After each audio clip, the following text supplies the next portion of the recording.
Hello everyone, welcome to our Let's Play series of Hard West. This is Colonel RPG as usual, and I'm very happy that you're supposed to join me today as we go to, where were we going right now? Kalaka Shrine? Or is that the pilgrimage? Not sure. Well, I know I want to go there, but this was here before, so let's go there first. The pilgrimage. Cassandra and her companions came across a group of people camping out in the wild. They had numerous tents set up, along with carts and horses that were there were wooden crosses and ornate incense holders everywhere they looked. A man wearing priestess attire greeted them on behalf of his flock and said his name was Elspus. He explained that he was leading these people on pilgrimage, but that they were currently enjoying a much-needed rest. Cassandra remarked that the beaten path around the camp suggested they had been camping there for some time. Elspus winced and admitted in a low voice that Cassandra was right.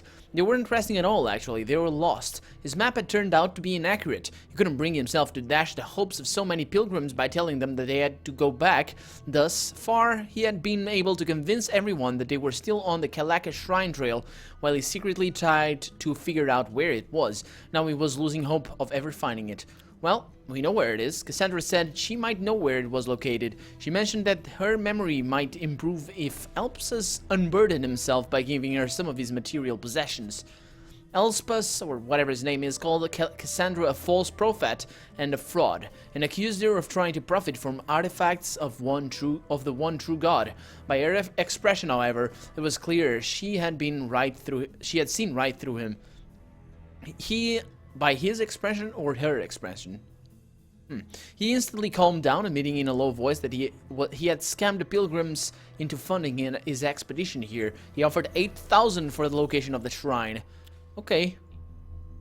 Yeah.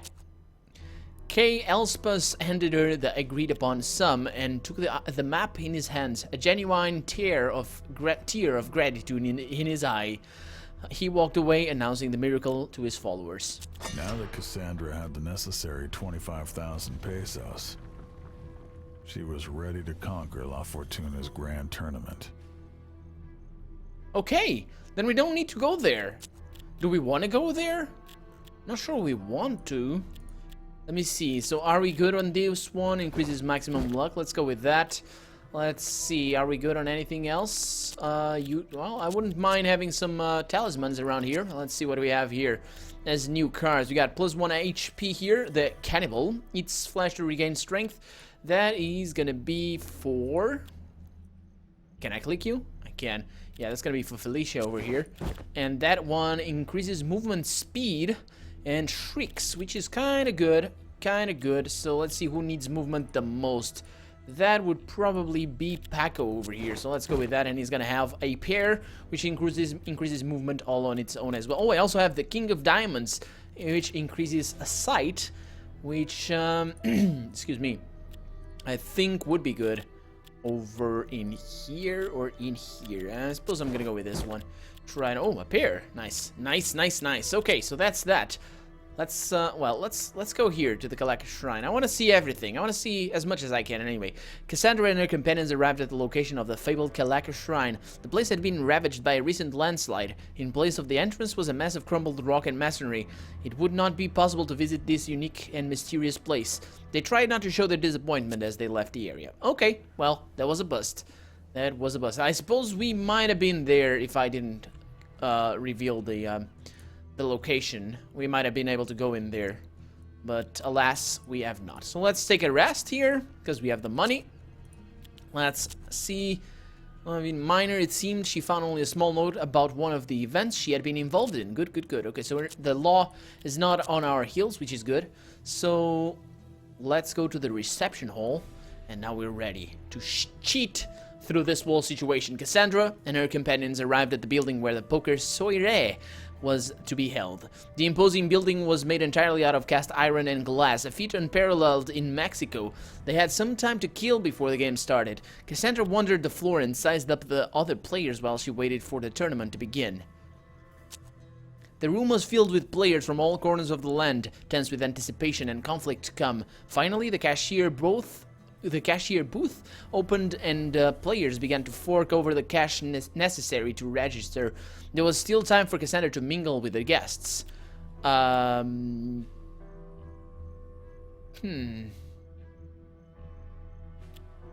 Let's do that. Is that a thing that we want to do? The soirée was first and foremost a social pageant. I'm not sure if I'm pronouncing that word right. Where the rich and famous... Pageant, yeah, that's how it's pronounced. When the rich and the famous could show off their opulence to the peers and rub their success in the faces of their competitors. Though everyone appeared friendly on the surface, the competitive tension in the hall was palpable. Okay, so... let's see. Eavesdrop an argument between one of the contestants and the lady. A corpulent, sweaty man in a tall hat was arguing with his wife. She said he would again lose their fortune. All the while, he assured her that he had been working on his gambling skills. These seemed to enrage her further, and she launched into a tally of his various tells, while he denied all. Okay. Oh. Cassandra caught a glimpse of a middle-aged gentleman gazing at her with a cryptic smile. She returned the man's gaze and smiled back. A few minutes later, the man approached her, presenting himself as Jim Vogue. Von? I don't know. He sounds Dutch, maybe. He commended her on her competitive attitude, alluding to her underhanded activities in the reception room. Seeing her frown, he laughed and assured her that he would not expose her. He said Cassandra reminded him of his younger self. He was looking forward to testing his skill against hers in the upcoming game. Thank you. I'll see you later then. Let's see, one of Cassandra's competitors left his drink unattended while he showed off his new pocket watch. Cassandra thought back to the bottle of laxative she had obtained earlier. While crude and unfair, it would most certainly eliminate a player from the game before it even started. Okay, let's swiftly pour the contents of the bottle into the man's drink. The gentleman returned to his drink, downing it in a single swallow. His smile lasted a while, but ultimately faded to a terrible grimace. He excused himself and rushed away to a sprint. So, okay, let's pay the money. We still have more than enough. Cassandra had just submitted her 25,000 pesos when a slender Hispanic man in an impeccable tailcoat and top hat approached her with a grin. Yeah. Cassandra guessed this must be Ricardo La Fortuna. As if reading her mind, he bowed and placed a gallant kiss on her gloved hand. La Fortuna presented himself and asked for Cassandra's name. She treated him to her Russian alias, Lydia Morozov. La Fortuna bowed lower still and wished Lydia good luck in the upcoming game. She curtsied before proceeding to the game table. The first round of the game had 20 contestants divided among 4 tables. Among them was Jim Vaughn. Cassandra had realized their table only had 4 players. One must have been missing. She also noted that she had been placed with the corpulent man whom she has seen with his wife earlier. She was seated and the rules were explained. The 2 winners from each table would meet for the second round, which would determine the grand champion of the gala and the owner of a rare piece of jewelry being staked by Mr. La Fortuna himself. Okay, the chips were distributed, the cards were dealt, and the game started. Initially, the game was casual and easy. Cassandra singled out 2 candidates for elimination and deftly defeated them using her acute gambling skills. Only one man was left at her table, and she knew his tells, having overheard his argument with his wife. Okay, so she read him like an open book. Soon, he was dispatched as well. What the hell's that word? Croupier, I don't know. The croupier congratulated Cassandra, telling her he transferred her chips to the main table for the final round. There was an hour break between round 1 and 2. The tournament was in full swing. The losing tears were dried by cheerful senoritas and gallons of alcohol, while the winners gloated, prayed, and luxuriated in the lobby. Cassandra looked around, sizing her competition. One of the finalists discreetly retreated to his room. Intrigued, Cassandra followed him. As they left the party atmosphere of the crowd, the gambler accelerated his pace, crossing the steel and glass corridors of the palace with unusual haste. Then, when he entered the hotel wing, he disappeared. Cassandra looked helplessly around the halls of the hotel. There were 2 rows of identical doors, one on each wall of the hall. One, she noticed, had lights sifting from underneath it. As she approached it, she saw that it had been left slightly ajar. She peered through the opening and, to her surprise, saw the man injecting himself something from a syringe. Morphine. The gambler lay on a bed, oblivious to everything around him. He was in the full rapture of morphine shot. So, another injection will kill him, most likely. So yeah, Cassandra slipped inside his room and gave him another injection of an even stronger dose. Cassandra hesitated, wondering if her lack of experience administering drugs might spell this man's demise. I've come this far, she thought, emptying the syringe. He certainly didn't protest. Rather, he closed his eyes and fell asleep with a blissful smile on his lips. Cassandra left a gentle kiss on his sweaty forehead and left the room. Why did she do that? It's weird. Anyway, Cassandra returned to the evening, to enjoy the evening, all the while looking around carefully. Once the break was over, Cassandra proceeded to the table. The players sat down to the final round of La Fortuna's poker tournament. Along with Cassandra, 3 other men were still in the competition. One defaulted when he failed to arrive at the designated hour. Cassandra recognized Jim Vaughn from their previous conversation earlier in the lobby. The last man remained a mystery. Names were exchanged, cards were dealt, the game began. The stakes in the final game were much higher, and so was the skill of the participants, but as the game progressed, Cassandra's chip supply diminished until she was on the brink of bankruptcy. She needed a decisive move to improve her situation. She could target Dr. Fabian Fay, whose stash was the smallest, or Jim Vaughn, who had been doing extremely well thus far. At this point, his skill seemed unmatched. Okay. I can't use precognition, which is unfortunate. I am gonna play it safe. Let's see. So she needed a safe. Yeah, I'm gonna. I don't know. I don't know, guys. I am not sure which one I should choose. I really hope I don't choose the wrong one. But then again, I don't think the game is gonna say that. Failure. Failure. I don't think that's the kind of game that Hard West is. So Cassandra decided to attack Dr. Fay. Dr. Fabian Fay never fully held his cards. He lifted them slightly off the table and peeked at them. Every so often he would pick his fine mustache, but Cassandra quickly determined this was not a tell. He kept his composure admirably throughout the evening. It was clear this was not his first game. Cassandra would not be able to defeat him without her prophetic premonitions, though. No, she wouldn't. Before long, the doctor had no more chips left on the table. He stood up, bowed, complimented each of the players and thanked them for this worthy entertainment, and then he strode off into the lobby to relax. Oh, at least he enjoyed his time. That's good. That's good. To win the tournament, Cassandra still had one more opponent to defeat. She decided to tackle Jim Vaughn next. Jim Vaughn was a true master of gambling, of the gambling table. Smart, funny, and courteous. He was impenetrable to conventional scrutiny. If Cassandra wanted to defeat him, she would need to use her unique ability. Cassandra was too tired to be able to count on clairvoyance, though. Jim Vaughn played like a true ace, seeing through Cassandra's bluffs, reading her reactions with near divine brilliance, and never making a betting mistake. When he took her last chip, she expressed her admiration, and he replied with a string of compliments. He promised they would talk after the game. The tournament had finished, and though Cassandra did not win, Ricardo La Fortuna congratulated on an excellent game, and the two chatted for a while. Though La Fortuna had other business to attend to, he invited Cassandra to visit him at his residence whenever she liked.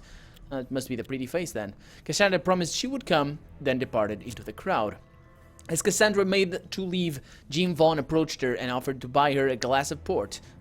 Port, I like port. It's from here, from Portugal, by the way. It's from actually very close to where I live. I live in the district of Porto, which is where the name comes from. Anyway, easy, friendly. I think she is. I think he is. Let's accept that one.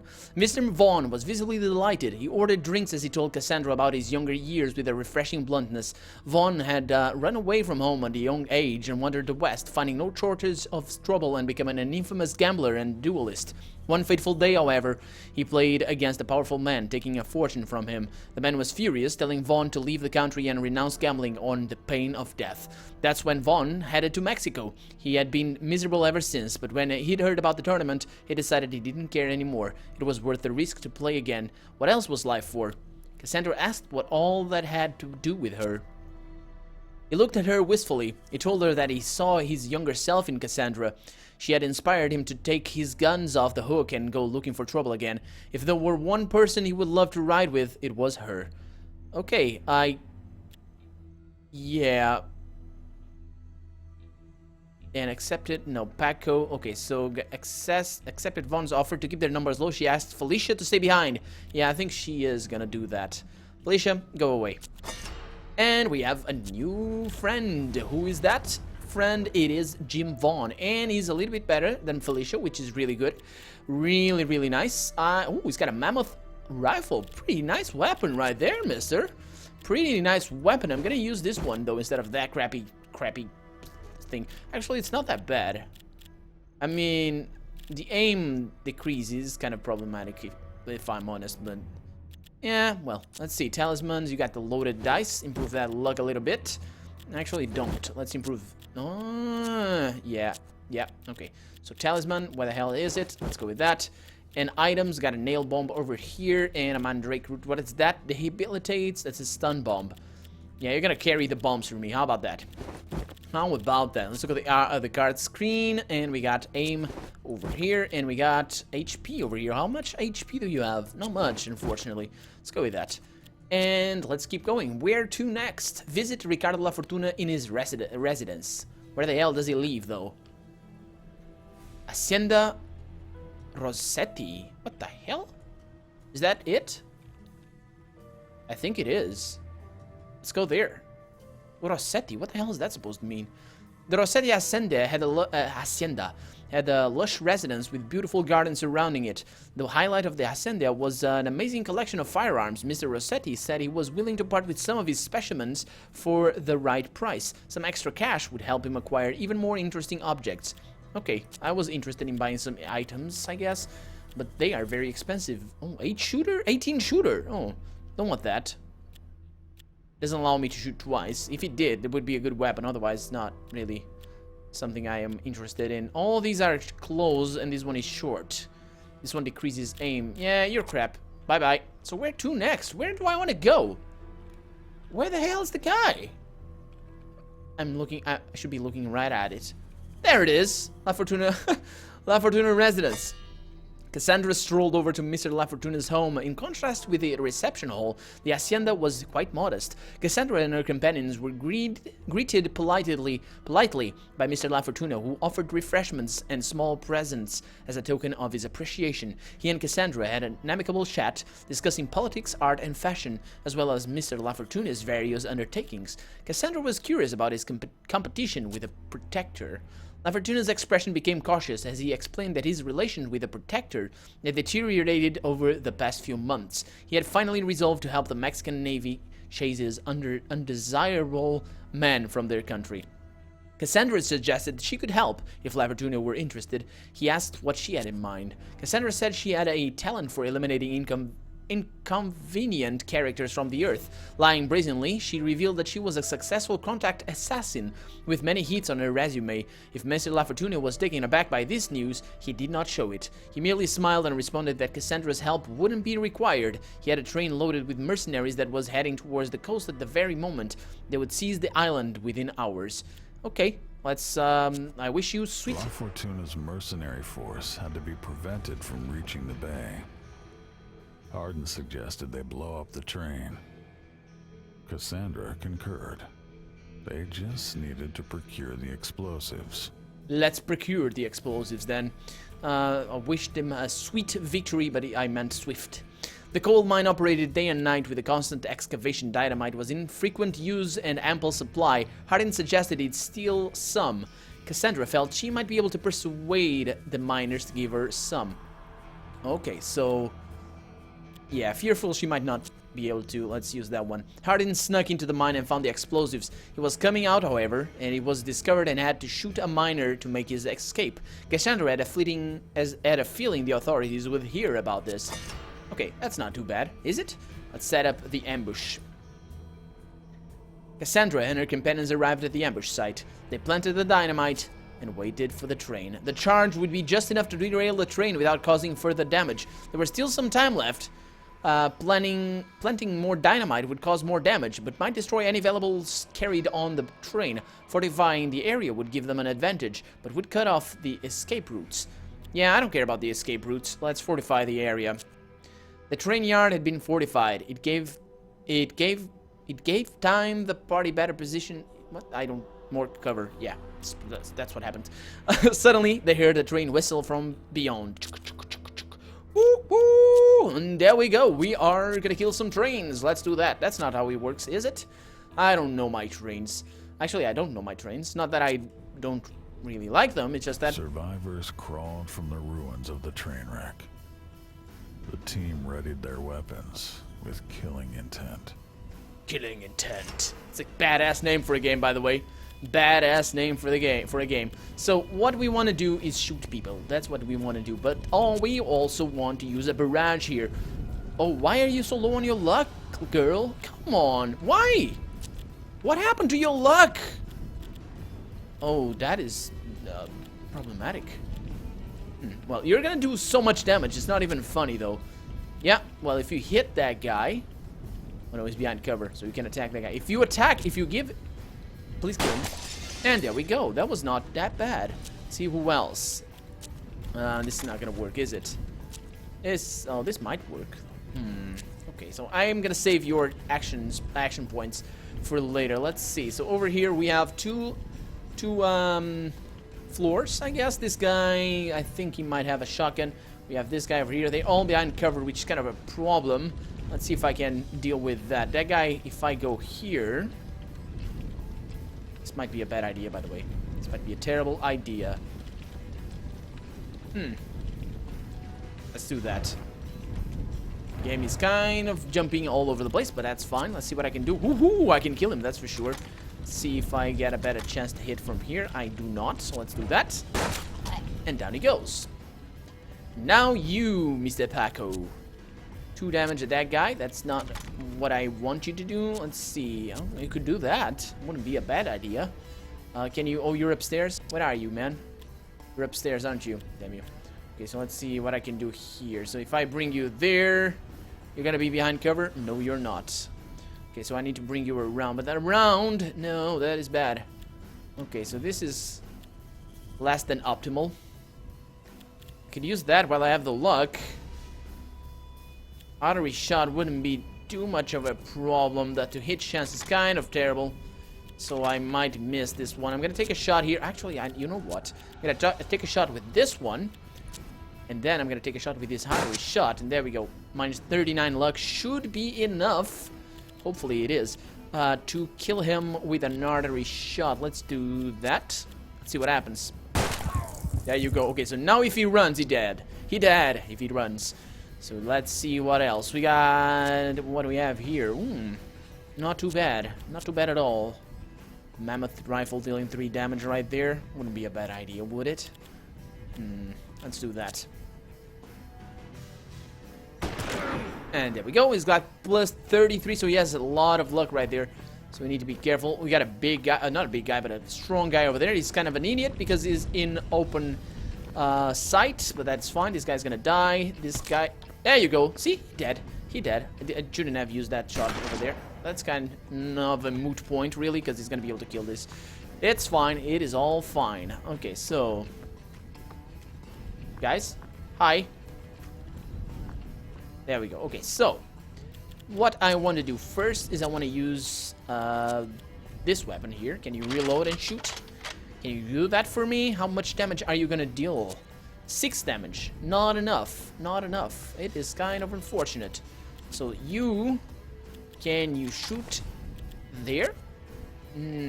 5 damage. Not too bad. What about that guy? Let's try that one.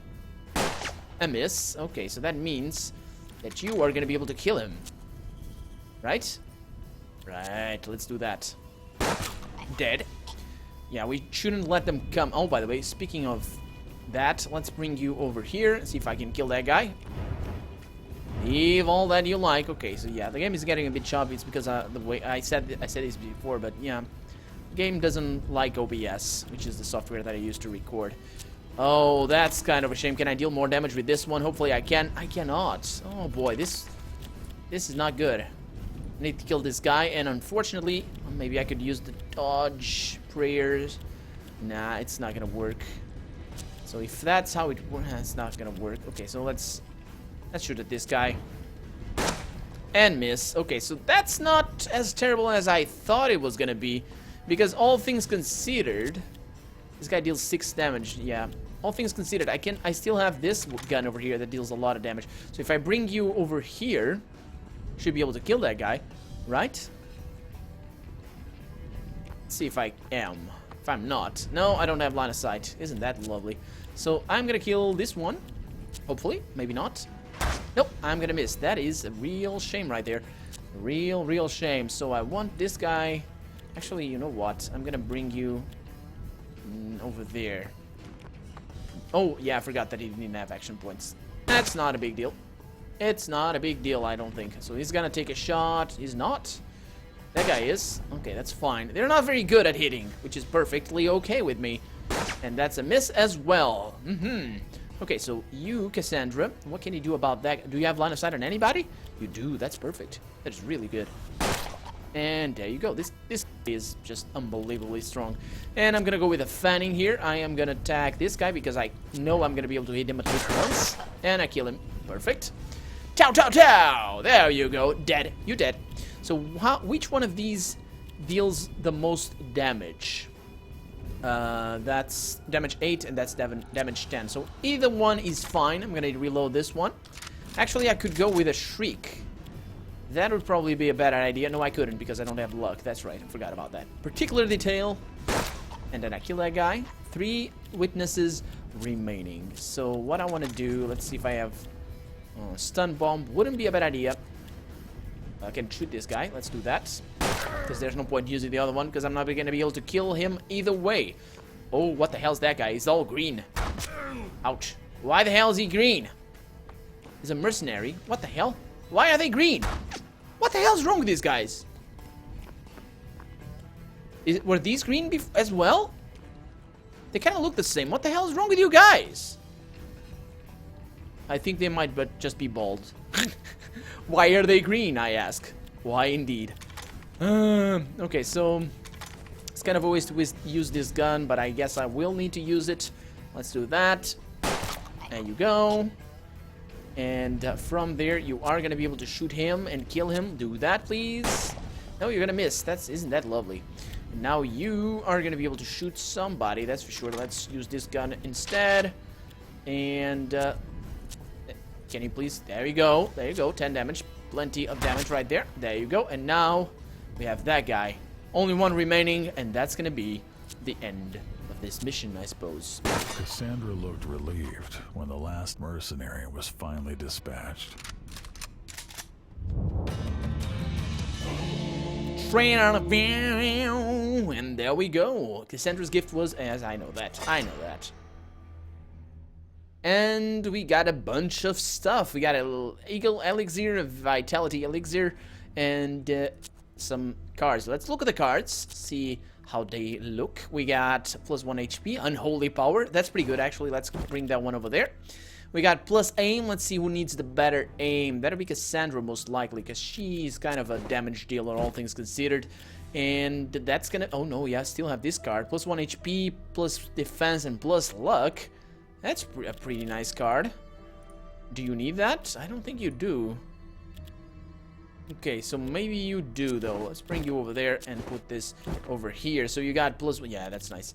That is nice. We're coming up on the end of the scenario anyway, and probably on the end of the game as well, because there's only another scenario after this one. The scenario that I forgot the name out of. But for now, that's gonna be it for this episode. I'm enjoying my time a lot with this one. It's a little bit more text heavy. At least we got a big stint of text right now, but we ended the episode with a battle. So I hope you guys enjoyed it. I really do, and I thank you so much for watching. I really sincerely do, because it's why I do this, really. I mean, I have a lot of fun as well. Let's be honest about it. I have a lot of fun playing games like this, playing RPGs. That's my name. That's my name, Colonel RPG. Yeah, and this has been Hard West. I really hope you've enjoyed it. I really do. And if you did, go ahead and leave a comment, like the video, but above all, thank you so much for watching. Thank you so much for sticking with me through the series, and I hope I'll see you next episode. Bye-bye.